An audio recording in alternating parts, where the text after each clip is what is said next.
Good morning friends, welcome to my channel Anokhi Mohabbat. और आप देख रहे हैं हिडन लव। लास्ट एपिसोड में हमने देखा था कि जहाँ पर जो हमारी प्यारी सी रिहाना रहती है, उसके पास उसको थ्रेटन मिलता है। उसके पास आता है हेल्थ मिनिस्टर और उसे बोलता है कि तुम मेरे पैसे तो मुझे रिटर्न नहीं कर रही हो। जिसके लिए वो बोलती है जब मेरे पास पैसे है ही नहीं है तो मैं रिटर्न कहाँ से करूँगी। तो उसके सामने कंडीशन रखता है कि एक काम करो, वो जो लड़की तुम्हारी मदद करती है, द रॉबरर, उससे तुम मुझे मिलवाओ। उस लड़की से हम पैसे कैसे निकालना है, क्या करना है, हम कर लेंगे। यहाँ पर जो उसकी फ्रेंड रहती है, मतलब जो एक्चुअली में रॉबरर की क्राइम पार्टनर भी रहती है और जो उसकी फ्रेंड भी रहती है जिसका नाम रहता है गामा। गामा उसे बोलती है कि तुम इन सब चीज़ों से दूर रहो। तभी वो उसे बोलती है कि उस लड़की जो फंसी है वो मेरी वजह से फंसी है। तो कहती है तुम्हारी वजह से नहीं फंसी है, तुमने उसे वार्न किया था और अगर उसने ये चीज़ नहीं समझी तो अब तुम वहाँ पर क्यों जा रही हो। तभी उसे कहती है कि जो होगा मैं देख लूंगी, तुम प्लान बी के लिए रेडी रहना और प्लान बी एग्जीक्यूट कर देना, याद रखना। तो उसे बोलती है तुम अपनी जान को बाजी लगाने जा रही हो। तो उसे कहती है कि किसी ने मेरी भी मदद करने के लिए की है। उस लड़की ने एक बार भी नहीं सोचा, चाहती तो वो मुझे ट्रैपिंग के वे में बुला सकती थी, बट अगर उसकी जान पर आएगी तो मैं अपने आप को कभी माफ़ नहीं कर पाऊंगी, तो मुझे जाना ही पड़ेगा। इसलिए यहाँ पर जो रॉबरर रहती है उस दिन जाती है, उस रात को जाती है। और जब वो वॉशरूम में, मतलब बाथरूम में नहा रही रहती है, तभी वहाँ पर वो गुंडे उसके ऊपर अटैक करते हैं और उसे मारने आते। तभी वो क्या करती है, वहाँ पर जाते से ही सब गुंडों को फटाफट मारती है। मारती पीटती, इतने अच्छे तरीके से मारती पीटती है कि वहाँ पर सबके सब मतलब मर जाते हैं। और यहाँ पर जब वो नॉक नॉक कर रही रहती है, यहाँ पर हमारी आईपीएस ऑफिसर, क्योंकि वो वॉशरूम में फंसी हुई रहती है, और जैसे वो नॉक नॉक करती है तभी यहाँ से ना जो हमारी रॉबरर रहती है उसका जाके ओपन करती है गेट। और जैसे गेट ओपन करती है तो वो नज़ारा देख के काफ़ी ज़्यादा मिसमराइज्ड हो जाती है और वो अपना आपा खो देती है और उसके साथ थोड़े से लवी डवी मोमेंट्स कर देती है।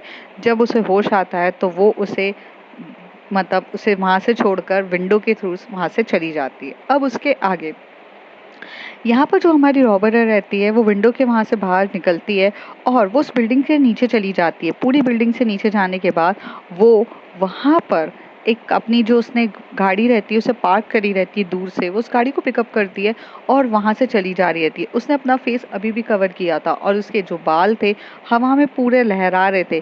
गाड़ी को अच्छी स्पीड से बढ़ाने के बाद वो मनी मन कुछ सोच रही थी। उसकी आंखों में से थोड़े से आंसू थे जो हमें उसके फेस से निकलते हुए दिख रहे थे। फिर वो यहाँ से भागते हुए जाती है और जाकर एक बहुत सुनसान सी जगह रहती है जहाँ पर पूरा समुद्र किनारा रहता है।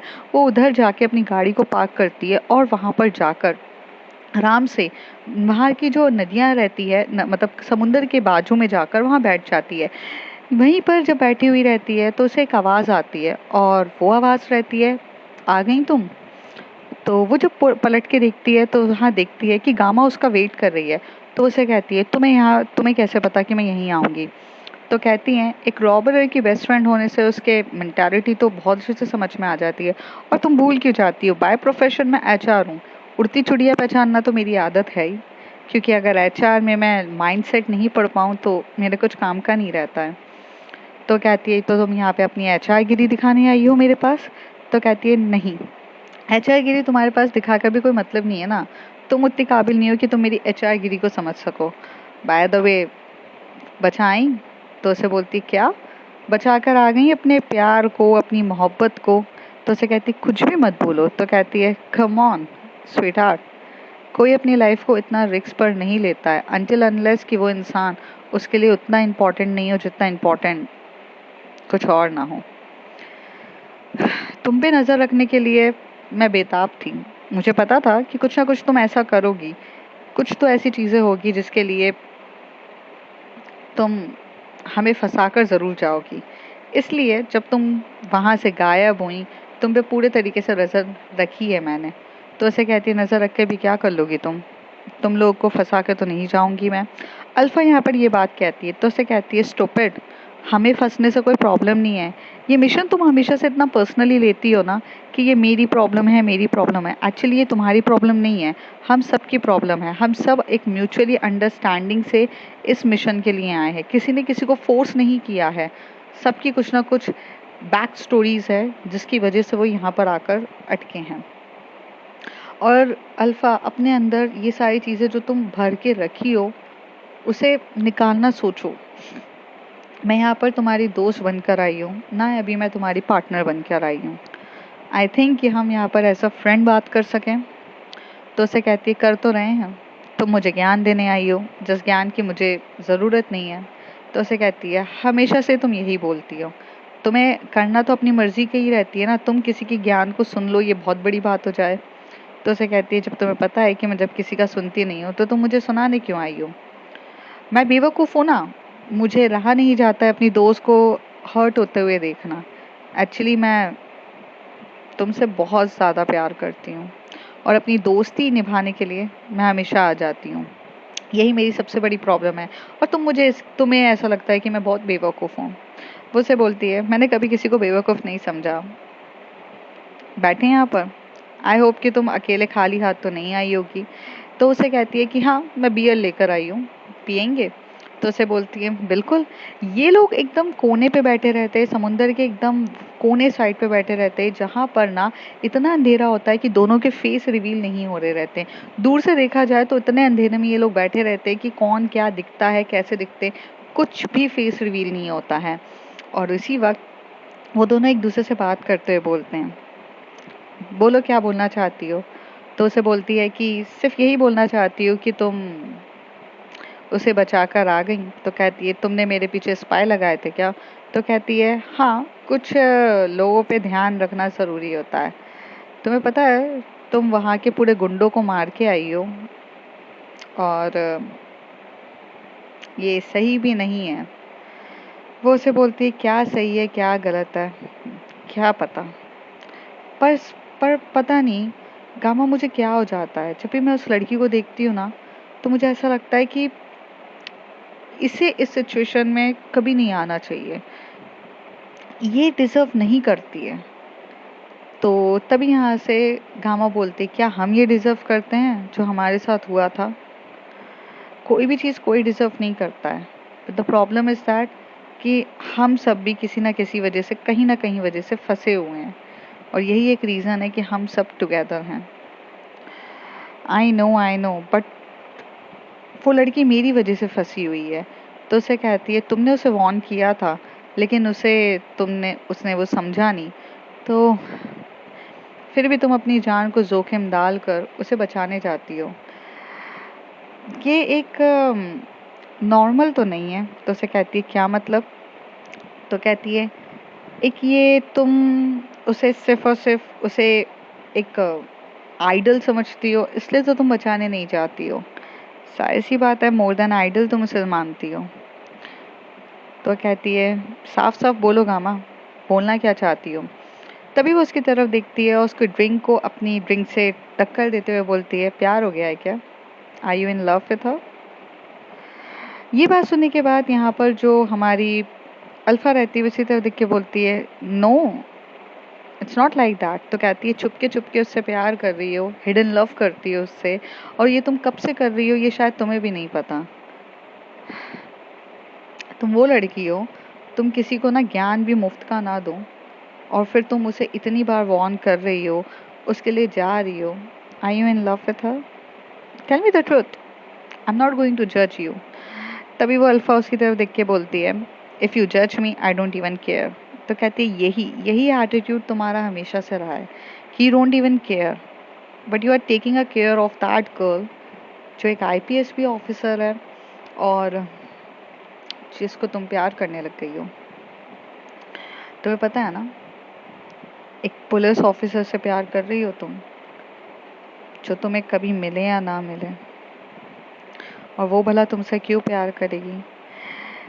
तभी अल्फा उसी तरफ देखिए बोलती है मुझे ऐसा लगता है वो मुझसे प्यार करती है, मुझे ऐसी फील आती है कि शी ऑल्सो इंटरेस्टेड इन मी।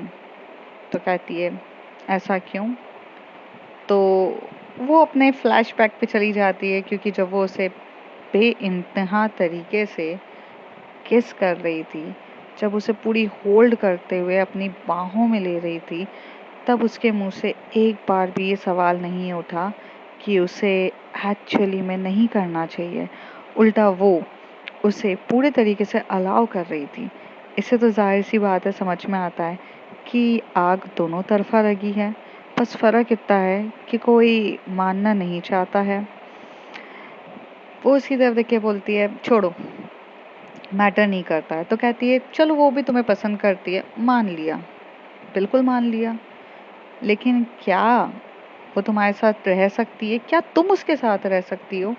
क्या तुम्हें लगता है कि तुम उसके साथ बहुत अच्छे से रह सकती हो? मुझे बताओ। मुझे नहीं पता, लेकिन शायद कभी फ्यूचर में हम लोग साथ रह पाए। तो उसे कहती है it's not possible at all.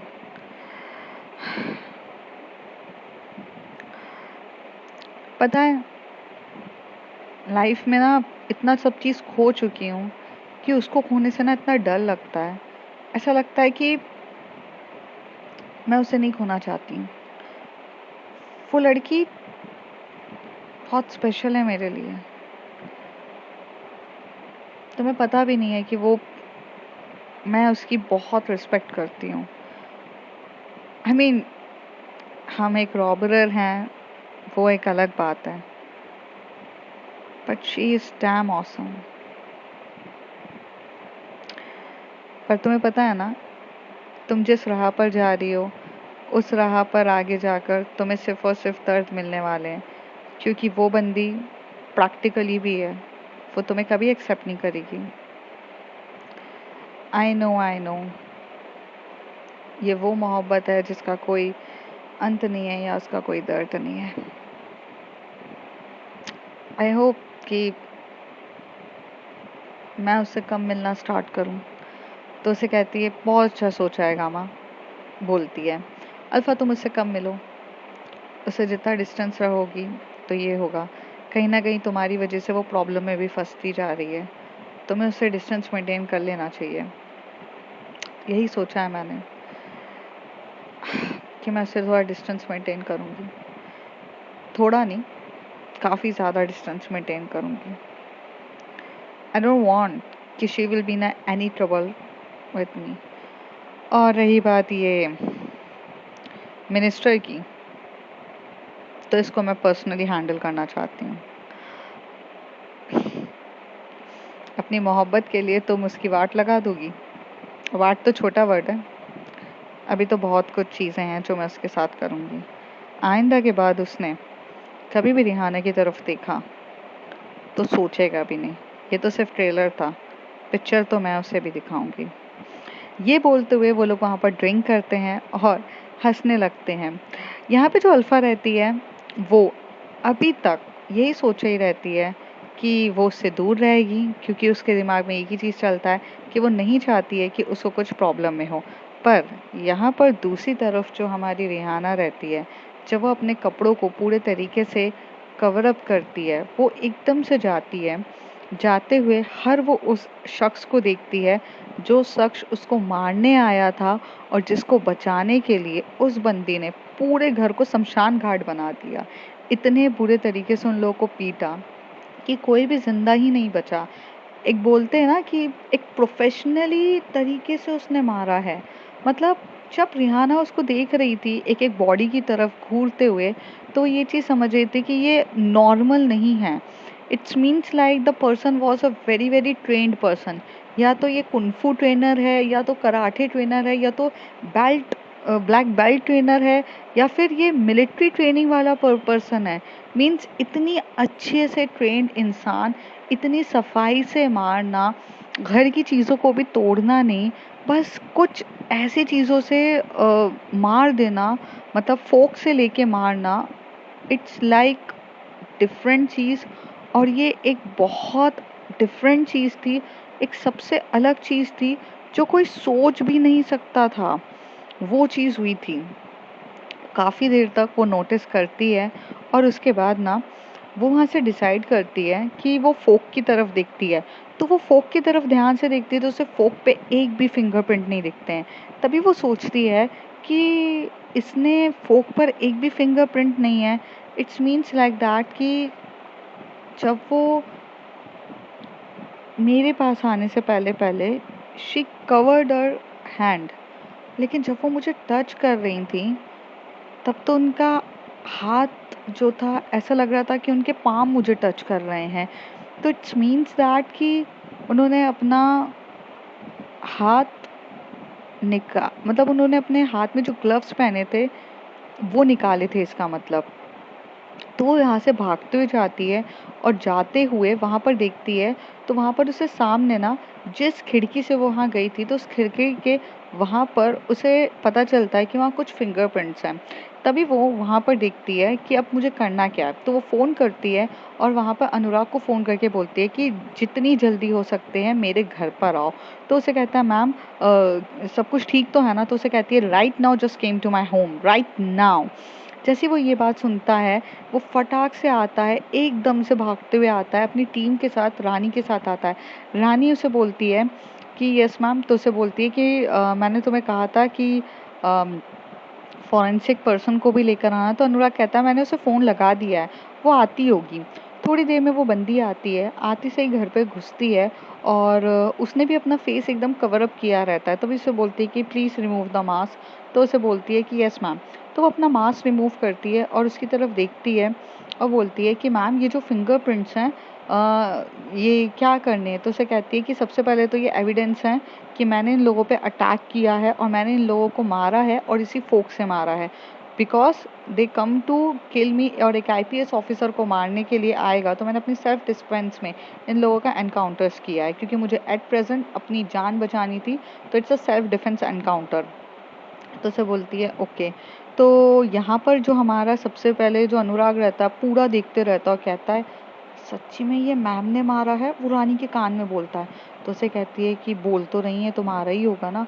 तो कहती है नहीं नहीं, ये तो मुझे ऐसा लगता है कि मैम को तो इतना आइडिया भी नहीं है कि वो लोग कैसे मरे हैं, लेकिन भाई ये जिस बंदी ने भी मारा होगा या जिसने भी मारा है, she is a professionally trained person. वो इसको इस तरीके से बोलता है। थोड़ी देर में वो लोग यहाँ पर बातें कर रहे रहते हैं और यहाँ पर सब के सब अपना काम करने में बिजी रह जाते हैं। थोड़ी देर के बाद ना यहाँ पर जो हमारी वो जो फॉरेंसिक वाली रहती है उसे वो बोलती है कि यहाँ विंडो की तरफ आओ, इस विंडो में कुछ फिंगरप्रिंट्स हैं और ये एक्चुअली में ऑफिशियली बुक नहीं किया जाएगा। ये ऑन ऑफिशियली काम है जिसके लिए मैं आपको कह रही हूँ कि इस फिंगरप्रिंट्स को फाइंड आउट करो और बताओ मुझे कि ये फिंगरप्रिंट्स किसके हैं। तो उसे कहती है, मैम इसको एज अ एविडेंस में नहीं डालना है। तो कहती है नो, और एज अ एविडेंस में नहीं डालना है। उसके बाद यहाँ से ना एक एम्बुलेंस बुलाई जाती है, सारे के सारे बंदों को वहाँ जो मारने पीटने होते हैं, पुलिस पूरी आ जाती है। इवन यहाँ पर जो ऐसा होता है कि आईपीएस ऑफिसर के पास मीडिया तक आ जाती है। मीडिया उसे पकड़ते हुए बोलती है कि मैम आपके साथ ऐसा क्या हुआ है? तभी उसे बोलती है कि मॉब अटैक हुआ था मेरे घर पर। मुझे नहीं पता है कि मॉब अटैक किसने किया है, क्या किया है, but these 5 and 6 peoples are came. ये लोग मुझे मारने के लिए आए थे, तो ये अटैक्स मेरे ऊपर हुए हैं। So that's why I really want कि मैंने अपनी सेल्फ डिफेंस के लिए किया है। तो चीज़ें हैं, हम जल्दी फाइंड आउट करेंगे कि क्यों मेरे पे मॉब अटैक हुआ, क्या हुआ है। और अभी फ़िलहाल हमें जाना चाहिए, फॉरेंसिक टीम भी आई है, मेरे घर को पूरे तरीके से सील किया जाएगा एंड चीज़ें देखी जाएगी, तो लेट इट बी। इस तरीके से वो बोल देती है। जो फिंगरप्रिंट्स उसे वहाँ पर मिलते हैं विंडो की तरफ, जब उसकी पूरी घर को सील किया जा रहा रहता है, तो यहाँ पर चुपके से आकर वो फिंगरप्रिंट्स के लिए जब वो पूरे फिंगरप्रिंट्स ले लेती है, उसके बाद वहाँ पर दूसरी टीम भी आती है इन्वेस्टिगेशन करने के लिए, जो एक्चुअली में कमिश्नर खुद भेजता है ताकि उसे यकीन नहीं होता। तभी वो वहाँ पर जो फिंगरप्रिंट्स रहते हैं उसे वो पूरे तरीके से वहाँ से रब कर देती है, और यहाँ पर जो अपने फोक और नाइफ में जो फिंगरप्रिंट्स नहीं होते हैं उसमें वो अपना हाथ रखते हुए ये बताती है कि ये मैंने ही किया है, ताकि किसी को भी कोई चीज़ शक ना हो। और यहाँ पर एक चीज़ हमें देखने को मिलती है कि रिहाना भी काफ़ी ज़्यादा एक इंटेलिजेंट रहती है और वो नहीं चाहती थी कि वो रॉबरर को किसी भी हालत में इन सब चीज़ों में इंक्लूड करे, क्योंकि उस लड़की ने तो उसकी जान बचाई थी और जो उसकी जान बचाता है उसके साथ एहसान फरामोश नहीं करती है रिहाना देशमुख। और यही रात इसी तरीके से बहुत ज़्यादा कश्मकश में हो जाती है। पूरी मीडिया में ये बात फैल जाती है, यहाँ तक कि अब यहाँ पर जो लड़की की खुद डेथ न्यूज़ सब जगह फैलनी थी, वहाँ पर वो बचती है और अब वहाँ पर वो बोलती है कि मैं इंक्वायरी चाहती हूँ कि मेरे ऊपर ये किसने अटैक किया है, क्या हुआ है, वो सब आए। तो यहाँ पर जब ये बात एक्चुअली में हेल्थ मिनिस्टर को पता चलता है तो अपने पीए को बुला के बोलता है, मैंने तुम्हें कहा था ये लड़की ज़िंदा नहीं रहनी चाहिए और दूसरी लड़की को पकड़ने के लिए कहा था, तुमने तो उल्टा मुझे ही फंसा दिया है। क्या करूँगा अब मैं? अब ये जब इंक्वायरी बैठेगी तो उसमें मैं क्या हलवा बेचूंगा यहाँ पर बैठ के? तुम्हें पता है ना ये लड़की वैसे ही मेरे सर के ऊपर से जाती है और तुम्हें समझ में नहीं आ रहा है क्या तुमने किस मुसीबत में मुझे फंसा दिया है? तो उसे कहता है कि सर मैं क्या करूं और मुझे नहीं पता मैं क्या करूं, मुझे नहीं आ रहा है समझ में। बट मैंने तो अपने यहाँ के बेस्ट शूटर्स, अपने यहाँ के बेस्ट जो जितने भी प्रोफेशनली ट्रेंड होते हैं उन सबको भेजा था। वो काफ़ी ज़्यादा प्रोफेशनली ट्रेंड थे। एक लड़की इस तरीके से कर सकती है, वो भी इतने स्ट्रॉन्ग बंदों को मारना, ये तो मेरे ही सर के ऊपर से जा रहा है। तो उसे कहते हैं कि ये आईपीएस ऑफिसर है, एक बहुत अच्छी ट्रेंड वाली पर्सन, तुम इसको क्या गहरा गहरा समझते हो? तो कहते हैं सर दाल कुछ काली भी तो हो सकती है ना। तभी वो कहते हैं दाल काली हो, सफ़ेद हो या दाल में काला कंकड़ हो, इवन आई डोंट केयर, सच बात तो ये है कि तुमने मुझे फंसा दिया। अब ये सारी प्रॉब्लम्स में तुम मुझे निकालोगे। इसी ड्यूरेशन में यहाँ पर जब हेल्थ मिनिस्टर जो रहता है वो बैठा हुआ रहता है, तभी उसके मोबाइल पे एक वीडियो आती है और उसके नीचे एक अनोनिमस से नंबर से आती है वो, और उसके नीचे रखा रहता है ओपन द वीडियो। जैसे ही वहाँ पर ओपन द वीडियो होता है तो उस वीडियो में कुछ साउंड्स रहते हैं, जिस साउंड्स में इस तरीके से दिखाया जा रहा रहता है कि वो थोड़े से उस टाइप का साउंड्स रहते हैं, लाइक द पीपल जब अपने मर्जी से अपने स्पेशल टाइम बिताया करते हैं, means like the way of intimations types की वीडियोस के वॉइस आ रहे रहते हैं, तभी वहाँ पर वो देखता है और वो वीडियो सामने के सामने आ जाती है और उसके नीचे एक मैसेज ड्रॉप होता है, रिहाना देशमुख से अगर दूर रहोगे तो ज़्यादा बेटर है, वरना तुम्हारी पूरी मिनिस्ट्री गिरी ये सब हटा दूंगी, हटी जाएगी। तो इसलिए पहले ही वार्न कर रही हूँ कि उस बंदी से काफ़ी ज़्यादा दूर रहो, और अगर उसे तुमने प्रॉब्लम में किया तो ये मीडिया में भी फॉल होगी, तुम्हारी तुमसे सीट तक छिन जाएगी, तुम्हारा करियर पूरी तरीके से डिस्ट्रॉय हो जाएगा, और जिस सीट के लिए, जिस गद्दी की तुम अपनी पावर दिखाकर ये सब काम करने की सोच रहे हो, एक पल में मैं तुम्हें डिस्ट्रॉय कर दूंगी। तुम्हारी पर्सनल, प्रोफेशनल, तुम्हारी राजनीति सब के सब डिस्ट्रॉय हो जाएगी। तो अगर नहीं चाहते हो कि ये काम हो तो बेटर है। ये सुनने के बाद वो मैसेज पढ़ता है, मतलब ये पढ़ने के बाद वो उसे बोलता है सुनो सुनो, तुम वो रिहाना के ऊपर कुछ अटैक वटैक मत कराना, फालतू चीज़ें, हमें हमें इस चीज़ से काफ़ी ज़्यादा दूर रहना चाहिए। बस ये ध्यान में रखो कि मेरा नाम नहीं आना चाहिए, बस ये बता। तो कहते हैं आप उसको सज़ा देना नहीं चाहते, आप उसको वार्न नहीं करना चाहते हो? तो उसे कहता है नहीं, मुझे किसी को कुछ नहीं करना है। तभी वो वहाँ पर जो नंबर रहता है उस पर, मतलब क्या बोलते हैं ना, एक होता है कि वो फिर से उस पर करना चाहता है, मैसेज बैक करना चाहता है, कॉल करता है, तो वो नंबर अनरीचेबल रहता है। नंबर वो मतलब है ही नहीं रहता, मतलब तुम सोच ही नहीं सकते कि वो नंबर तुम कॉल बैक कर सको।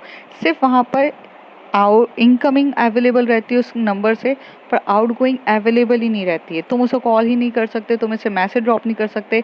वो सिर्फ एक ब्रॉडकास्ट टाइप का जो मैसेज होता है ना, वो आता है, और उसके बाद ये लोग काफ़ी ज़्यादा चुप हो जाता है।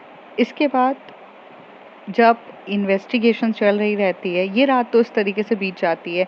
नेक्स्ट डे जब इन्वेस्टिगेशन अपने ज़ोरों शोरों से मुकाम पर रहती है, इन्वेस्टिगेशंस का हाई पीक चल रहा रहता है, सबके सब यहाँ पर इन्वेस्टिगेशंस काफ़ी अच्छे तरीके से कर रहे रहते हैं। तो इसी ड्यूरेशन में वो वहाँ पर जाती है और जाकर देखती है तो यहाँ पर ना उसे कोई भी क्लू नहीं मिलते। और सबसे बड़ी बात यहाँ होती है कि रिहाना देशमुख अब इन दिनों ये सोचती है कि हेल्थ मिनिस्टर से मुझे एक बार भी थ्रेटन नहीं आया, और इसलिए वो काफ़ी ज़्यादा टेंशन में रहती है कि हेल्थ मिनिस्टर उसे एक बार भी कॉल नहीं कर रहा, उसे थ्रेटन नहीं कर रहा है, ये तो एक बहुत बड़ी बात है। अनुराग से वो जाकर पूछती है कि हेल्थ मिनिस्टर यहाँ पर है या चला गया है? तो उसे कहता है कि मैम हेल्थ मिनिस्टर तो यहाँ पर है, तो बट वो मुझे थ्रेटन क्यों नहीं कर रहा है? तो कहते हैं शायद से आपने इंक्वायरी बिठाई है आपके ऊपर, इसलिए वो चुप है। तभी वो कहती है नहीं, इंक्वायरी भी अगर बैठेगी तो वो मुझे इंक्वायरी हटाने के लिए भी फोर्स करेगा, लेकिन वो बंदा मुझे किसी चीज़ के लिए फोर्स ही नहीं कर रहा है। It's means there is a something else.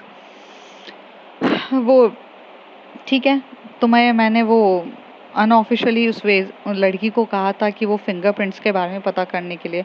तो कहते कि हाँ मैम, उसको हमने बोल दिया है। वो मुझे बोल रही थी कि उसे थोड़ा सा टाइम मिलेगा, क्योंकि वो जो फिंगरप्रिंट्स है वो किसके हैं, कहाँ पर है, इन सबको जांच करने में उसे काफ़ी ज़्यादा टाइम लग रहा है। मतलब she was taking a lots of time कि वो अपने जितने भी उसके पास जितने भी डेटा है उससे वो बार बार उसे वहाँ पर चेक करना पड़ रहा है। तो it will be taking a time to her. तो उसे कहती है ठीक है। इस तरीके से पूरे के पूरा एक वीक बीत जाता है। इस एक वीक में ना रिहाना को रॉबरर का आता पता होता है, ना वो उससे मिलने आती है, ना वो कुछ लेटर आता है, और ना ही उसे वो फ्रेग्रेंस महसूस होती है। ऐसा लग रहा था रिहाना काफ़ी ज़्यादा बेचैन थी। रिहाना अंदर ही अंदर, जब वो पुलिस स्टेशन पे बैठी थी तो उसे अंदर ही अंदर अजीब सी फीलिंग आ रही थी, जैसे कि वो तड़प रही थी, कि वो मिलना चाहती, जैसे कि उसके मन में ऐसा था कि वेयर आर यू। और वो उस रिपोर्ट का इसलिए बेसब्री से इंतज़ार कर रही थी कि जिस रिपोर्ट से वो ये एक्चुअली में फाइंड आउट कर सके कि वो बंदी कहाँ पर है, कौन है, और वो उससे मिले। वो शायद से उसे थैंक यू भी कहना चाहती थी, शायद उसे कुछ बातें करनी थी उससे, रिहाना को, क्योंकि जिस समय वो, जिस मोमेंट में वो दोनों एक दूसरे के साथ दूर होकर वो बिना कुछ बात करे चली गई, चीज़ें काफ़ी ज़्यादा अधूरी थी। और अधूरी चीज़ों को पूरी करने के लिए यहाँ पे सबसे ज़्यादा कोई बेताब था तो रिहाना थी। रिहाना बहुत बहुत ज़्यादा एक तरीके से बेचैन हो जाती है। इवन वो उसी जो वहाँ शॉप रहती है ना, जहाँ पर वो चाय की टपरी रहती है, उस चाय की टपरी पे भी बहुत बार जाती है। और वहाँ पर एक दो बार वो छोटा रहता है, छोटे बच्चे से बोलती है, अरे तुमने यहाँ पर कोई लड़की आते हुए देखी, कोई मेरे लिए कोई लेटर आया है क्या, मेरे लिए कुछ चीज़ें छूटी है क्या। तो उसे बोलता है, नहीं दीदी, अभी तक तो कुछ भी नहीं आया है, कुछ आने वाला था क्या। तो उसे कहता है, वो कहती है, नहीं नहीं, मतलब आए तो मुझे बता देना। तो कहती है कि हाँ दीदी, मैं तो आपके पुलिस स्टेशन में पहुंचा देता हूँ ना। तो कहती है ठीक है। तो वो काफ़ी ज़्यादा बेचैन रहती है और ये सोचने लगती है कि यार अभी तक उसने मुझे लेटर तक क्यों नहीं भेजा, इवन वो मुझसे कम्युनिकेट क्यों नहीं कर रही है, मैं तो उसे चाह कर भी नहीं मिल पाती हूँ। ऐसे दिन बीतने लग जाते हैं। बहुत बहुत बार वो कोशिश करती है कि वो जाए, उससे मिले। उसे ऐसा लगता है कि जहाँ-जहाँ वो उसे मिल सकती थी, वो वाले एरिया में भी जाती है। उसे याद रहता है कि उसे एक उसने अनोनिमस सी जगह पे बुलाया था, मतलब वो ऐसे जो मतलब जहाँ पर पुलिस लोग जाते तक नहीं थे, वो उस एरिया में भी जाती है। उस समय वो सोचती है कि वहाँ पर भी उसे वो मतलब रॉबरर मिल जाए, शायद वो गलती से ही सही उसके पास आए, और वो सोचती रहे। इस तरीके से ना वो इवन यहाँ पर वो फ्रेगनेंस का भी अपनी आंखें बंद करके सबकी फ्रेगनेंस तक फील करने के लिए बैठी रहती है कि उसको वो चीज़ तो मिले जिस चीज़ के लिए वो कब से ज़्यादा बेताब है, वो पर्सन से मिले, उस पर्सन से बात करे, वो यही सोचे ही रहती है। इसी तरीके से समय बीतता है। अब जब वो अपने वहाँ पर बैठी रहती है, जब अपने पुलिस स्टेशन पे एक बेचैन से तर के, तभी वहाँ पर वो आती है और आते से ही बोलती है, मतलब रानी आती है, जो हमने फर्स्ट सीन पे देखा था कि रानी एक रिपोर्ट लेकर आती है और उसे बोलती है कि ये जो फिंगरप्रिंट्स हैं ये मैच नहीं कर रहे हैं। तभी उसे बोलती है, हाउ इट्स पॉसिबल, ये फिंगरप्रिंट्स मैच क्यों नहीं कर रहे हैं। और फिर यहाँ से हमें देखने को मिलता है कि जो हमारी रिहाना है अपनी सफारी में बैठकर एक लड़के से मिलने जाती है, और वो लड़का और कोई नहीं, वही अविनाश रहता है, जो उसे वहाँ पर आकर उसकी मदद करने के लिए वो उसे बुलाती है, क्योंकि अब वो ये सारी स्टोरी उसे पूरी सुना चुकी रहती है। तभी अविनाश बोलता है, मतलब यहाँ तक ये चीज़ें हो गई है, तुम्हें वो फिंगरप्रिंट्स भी मैच करते हुए नहीं मिले। तो उसे कहती है, आई एम वेरी शॉक्ड कि वो फिंगरप्रिंट्स भी मैच नहीं हो रहे हैं। और ये बहुत बड़ी बात है कि फिंगरप्रिंट्स कैसे मैच नहीं हो रहे हैं। तभी वो उसे कहती है कि तुमने उसको स्टूपिड समझा है क्या, जितनी तुमने अभी तक मुझे ये पूरी स्टोरी सुनाई है उस हिसाब से मुझे ऐसा लगता है कि वो तुमसे 3 गुना आगे है। तो यहाँ पर जो रिहाना रहती है उसे बोलती है, वाह तुम्हें तो ऑस्कर अवार्ड मिलना चाहिए, यूपीएससी के क्वेश्चंस में तो ये आना ही था। जाहिर सी बात है वो मुझसे, जाहिर सी बात है कि वो मुझसे ज़्यादा स्मार्ट है, दैट्स वाई। वो इसे कहती है, हाँ तो फिंगरप्रिंट्स तो मुझे नहीं लगता कि वो अवेलेबल होंगे। समटाइम्स जो क्रिमिनल्स होते हैं हाथ में, वो लोग अपनी सेफ्टी के लिए भले वो मास्क हटा दे, लेकिन वो फिंगरप्रिंट्स भी जो रहते हैं, मतलब हाथ में एक ट्यूब्स टाइप का आता है वो लगाते हैं, जिसकी वजह से उनके जो फिंगरप्रिंट्स है वो मतलब दूसरे के फिंगरप्रिंट से मैच ना हो। मतलब कुछ भी किया होगा उसने यार। तो कहते तुम सच्ची में क्रिमिनल साइकोलॉजिस्ट हो ना, तुम मुझसे इतने बेवकूफ़ों वाले सवाल पूछ रहे हो। I mean I just think कि तुम थोड़े से मुझे वैल्यूएबल तरीके के जवाब दोगे, पर तुम तो और बेवकूफ़ हो। तो कहते हैं कि मुझे ऐसा क्यों लग रहा है कि I you obsessed with her. तो कहती है I want to say thank you to her, she save my life. तो कहती है नाउ जब से वो तुम्हारी लाइफ में नहीं है, तो तुम्हें इस बात की थैंक यू भी तो होना चाहिए कि ना तुम्हें मिनिस्टर जो थ्रेटन कर रहा है ना कुछ कर रहा है, तुम्हारी लाइफ तो पहले से ज़्यादा बेटर हो गई है ना। तो उसे कहती है नहीं, लाइफ कुछ बेटर नहीं हुई है। सबसे बड़ी बात है कुछ चीज़ें ऐसी हैं जो मेरी आंखों से रूबरू नहीं हो रही है और मैं वो चीज़ जानना चाहती हूँ। तो कहते अब अगर वो लड़की तुम्हारे पास नहीं आ रही है, you should be a very thankful to ना, when she come she make a trouble for you. अब अगर वो लड़की तुम्हें नहीं मिल रही है तो तुम्हें इतनी बेचैनी क्यों हो रही है। तो उसे कहती है बेचैनी, बेचैनी नहीं हो रही है मुझे, मुझे सिर्फ ये चीज़ समझ में नहीं आ रही है कि वो लड़की जो मेरे पास बिन बुलाए आ जाती थी, आज 15 डेज हो रहे हैं। इस 15 डेज में मैंने उस लड़की का चेहरा, उसकी फ्रेगनेंस, उसका कुछ भी नहीं देखा। And this is completely danger. तो उसे कहती है why it is a danger, it is a very good thing कि यार वो तुम्हें अब तुम्हें परेशान नहीं कर रही है। क्या तुम्हें उसकी, जहाँ तक मैं समझ पा रहा हूँ, मुझे ऐसा लग रहा है तुम उसे बहुत मिस कर रही हो। यू वांट कि वो तुम्हें मिलने आए। तुम्हें वो पसंद आ गई है क्या। तो उसे कहता है क्या मतलब। तो कहते सिंपल सा मतलब है, क्या तुम उससे ऑब्सेस्ड हो चुकी हो या तुम भी उसे पसंद करने लग गई हो। Oh my god, Rihana Deshmukh एक लड़की को पसंद कर रही है। And the question is that कि लड़की को पसंद तो कर रही है, लेकिन लेकिन क्या तुम, मतलब क्या चाहती हो तुम मीन्स मुझे समझ में नहीं आ रहा है। तो कहती है now you are going to जज मी। तो उसे कहता है oh I am not judging you, but I think कि तुम उससे बहुत ज़्यादा ऑब्सेस्ड हो चुकी हो। तुम्हें उससे थोड़ा सा डिस्टेंस मेंटेन करना चाहिए और थोड़ा दूर रहना चाहिए।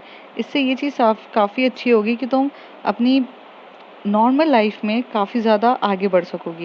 एंड आई थिंक कि ये ऑब्सेस्ड वाला जो नेचर है तुम्हारा, ये हटाओ, उसके पीछे पड़ना छोड़ो and spend some time with you, because I know कि तुम काफ़ी ज़्यादा कन्फ्यूज हो कि तुम्हारे साथ क्या चल रहा है। तुम्हें, मुझे ऐसा लगता है कि तुम्हें अपना टाइम लोगों के साथ बिताना चाहिए। आज शाम को क्लब में मेरे दोस्त की पार्टी है, come meet with the new peoples, you will be okay fine. और इन दिनों तुम काफ़ी ज़्यादा यही चीज़ों से टेंशन में रही हो, तो अगर तुम नए लोगों से मिलोगी तो काफ़ी अच्छा होगा।